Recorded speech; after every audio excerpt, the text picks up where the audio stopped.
Yan, nag-i-start na silang mamulaklak. Ang kapas-kapas or ang Telosma cordata or sa Berdukong sa Ilocano. Ayan, nag-i-start na silang mag-bloom yung kanilang mga bulaklak.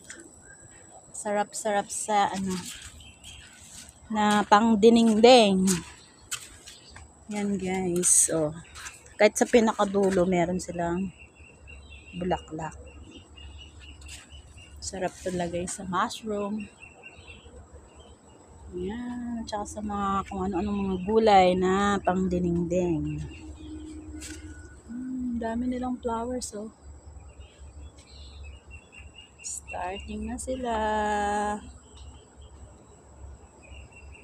Kapas-kapas or sa Berdukong.